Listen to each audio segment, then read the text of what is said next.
Halo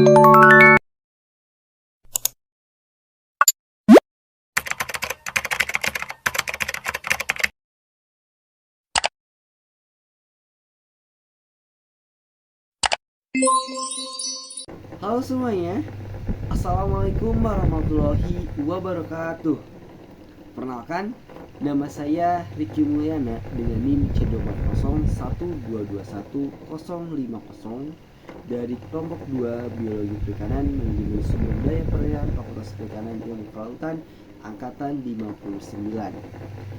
Di sini saya akan menjelaskan materi terkait dengan reproduksi, teman-teman. Secara garis besar, reproduksi merupakan suatu proses perkembangbiakan yang dimana bertujuan untuk menambah suatu populasi.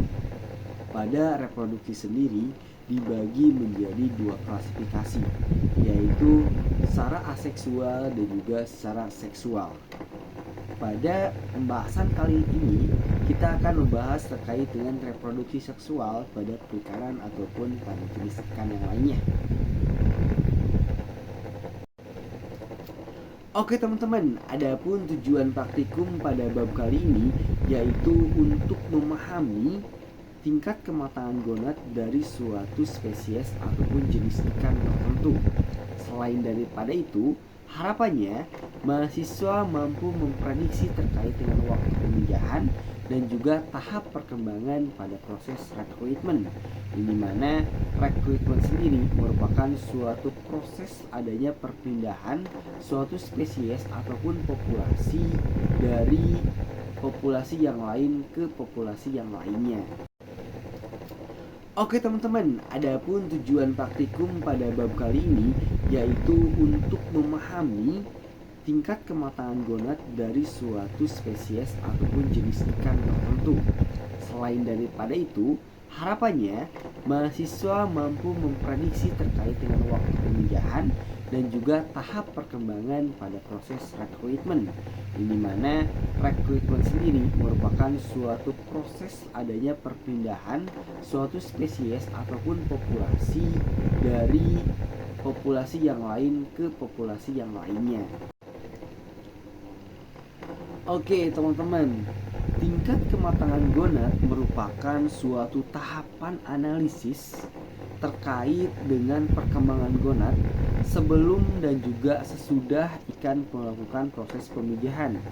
Ada dua indikator yang merupakan suatu hal penting dalam biologi perikanan, yaitu indeks kematangan gonad atau yang lebih dikenal dengan singkatan IKG, dan juga tingkat kematangan gonad atau yang lebih dikenal dengan singkatan TKG.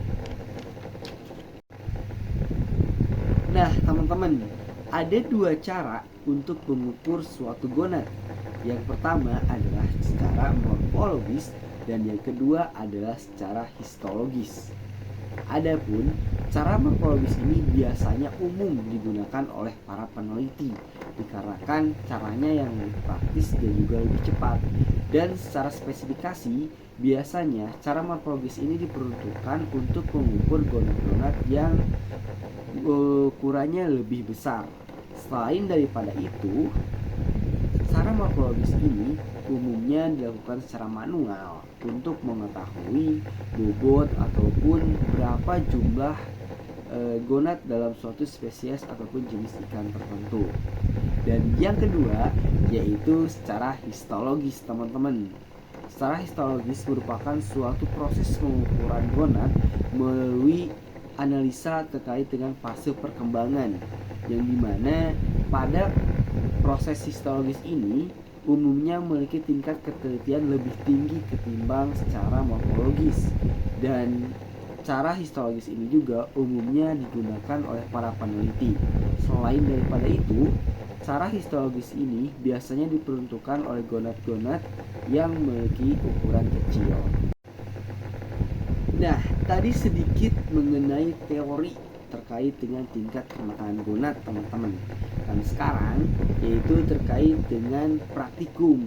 Nah, ada beberapa hal yang harus teman-teman siapkan terkait alat dan bahan khususnya untuk bisa mengikuti kegiatan praktikum bab reproduksi subbab tingkat kematangan gonad atau TKG. Yang pertama, teman-teman harus ada timbangan digital, terus harus ada tisu, kamera, cawan Petri, kertas lakban, trash bag, botol jar, dan juga yang terakhir adalah alat bedah. Oke teman-teman, adapun prosedur percobaan yang harus teman-teman ikuti, yang pertama adalah siapkan spesimen terlebih dahulu. Setelah menyiapkan spesimen, pastikan spesimen dalam keadaan kering dengan menggunakan tisu. Setelah spesimen atau gonad dalam keadaan kering, baru gonad bisa diukur dengan ukuran bobot total. Setelah mendapatkan angka bobot total, pastikan yang selanjutnya yaitu pengukuran volume. Pengukuran volume ini, teman-teman menambahkan cairan Aquades dengan skala tertentu atau dengan ukuran tertentu, yang dimana nanti bakal dilihat pertimbangan sebelum dimasukkannya gonad dan setelah dimasukkannya gonad pada Aquades tersebut. Yang selanjutnya, telah melalui proses pengukuran volume, yaitu membagi gonad menjadi 3 bagian.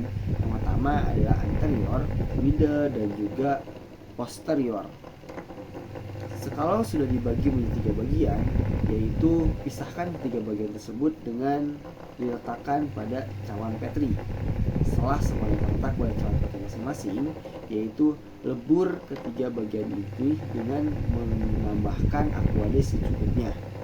Dan pastikan yaitu telur-telur atau butir-butir gonad ini terpisah dengan selaputnya, sehingga dapat mempermudah proses perhitungan gonad nantinya.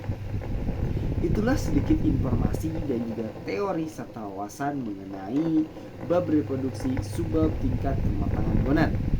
Demikian yang bisa saya sampaikan, kurang lebihnya mohon maaf. Assalamualaikum warahmatullahi wabarakatuh.